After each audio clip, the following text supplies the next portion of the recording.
పిల్లరా ఆ రోజున నా భార్య బాగా నాకు నిశాలం ఉందని నాకు ఒకటే కూర్చుంది. నా భార్య నా మొహం పట్టుకుని అంది, అయ్యా నిన్ను నమ్ముకుని వచ్చాను, నీకు ఏదన్నా అయితే నా జీవితం ఏంటండి. ఇది ఒక్క మాటేనండి. నా భార్య నన్ను తిట్టలేదు, నన్ను అవమానించలేదు, నన్ను నిందించలేదు, నన్ను గాయపరిచే విధంగా ఊరంతా చెప్పాల. వీడు తాగుబోతాడు, సన్నాసి నాకు చెప్పలేదు నా భార్య.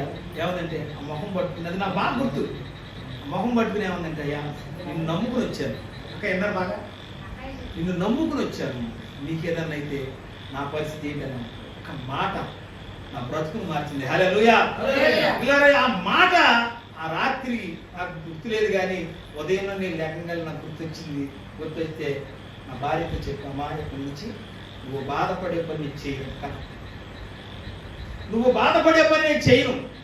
ఆ పాపిష్టి దాని జోలికి నేను వెళ్ళనాను. ఇలా నా భార్యకు మాట ఇచ్చాను, నా ప్రభువుకు మాట ఇచ్చాను, ఎన్నడూ కూడా మరలా నేను ఆ లోకానికి ఆ పాపం ఎందుకు ఈ విషయం చెప్తున్నానంటే, సంతోషం లేనిది ఎందుకండి మన ఇంట్లో? మన సంతోషం లేనిది మన ఇంట్లో ఎందుకని?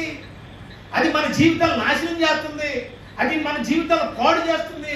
మన కుటుంబంలో శాంతి లేకుండా, సంతోషం లేకుండా మన సంతోషాలు చీల్చి చెండాడుతూ ఉంది.